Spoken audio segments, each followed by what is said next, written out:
तो फ्रेंड, आज के वीडियो सीरीज़ के अंदर हम डिस्कस करने वाले हैं comparison between 3 generation software economics. और बेसिकली जो 3 जनरेशन है, कन्वेंशनल, ट्रांजिशन, मॉडर्न, तो कहीं ना कहीं इसको हमने डीपली डिस्कस किया है प्रीवियस लेक्चर के अंदर। तो अगर आपने उन वीडियोज़ को नहीं देखा तो देख लीजिएगा, प्लेलिस्ट का लिंक आपको डिस्क्रिप्शन बॉक्स में मिल जाएगा। और हम लोग आज के वीडियो सीरीज़ के अंदर इनके कंपैरिजन को डिस्कस कर लेंगे, क्योंकि एग्जामिनेशन में डायरेक्टली कंपैरिजन पूछ देता है।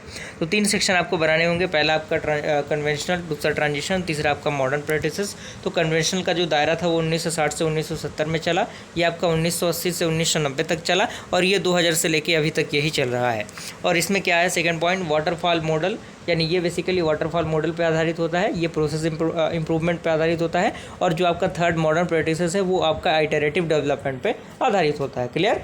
थर्ड पॉइंट आपका कह रहा है कि फंक्शनल डिज़ाइन, यानी कहीं ना कहीं जो कन्वेंशनल आपका अप्रोच होता है उसमें फंक्शनल डिज़ाइन यूज़ किए जाते हैं, और जो आपका ट्रांजिशन होता है उसमें ये आपका इनकैप्सुलेशन बेस्ड होता है, और जो आपका मॉडर्न प्रैक्टिसेस होती हैं वो कंपोनेंट बेस्ड होती हैं। क्लियर।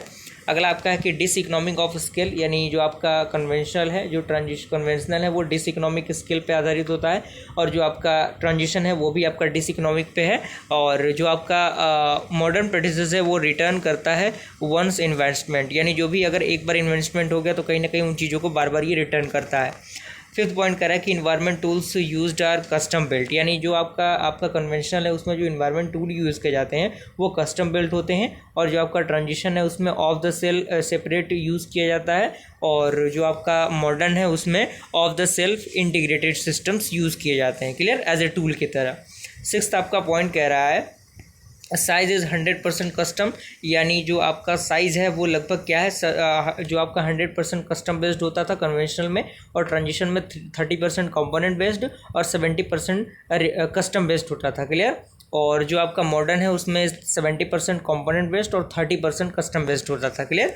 अगला आपका 7 पॉइंट कह रहा है कि प्रोसेस इज एडहॉक, यानी प्रोसेस इसमें एडहॉक यूज़ होता था, और इसमें जो प्रोसेस होता था वो रिपीटेबल आपका प्रोसेस यूज़ होता था, और इसमें जो आपका मॉडर्न है उसमें मैनेज्ड और मेजर्ड प्रोसेस यूज़ होते थे। क्लियर।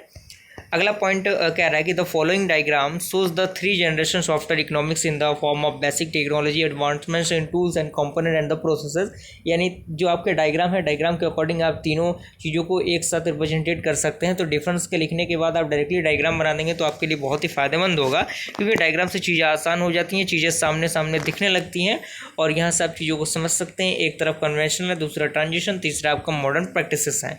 क्लियर। और यहाँ पे कुछ चीज़ें हैं जो यहाँ पे रिप्रेजेंटेट कर रही हैं चीज़ों को। क्लियर। यहाँ तक पूरी प्रोसेस आपको समझ में आ गया होगा। मिलते हैं फ्रेंड्स ऐसे ही किसी इंटरेस्टिंग वीडियो के साथ, तब तक के लिए थैंक यू।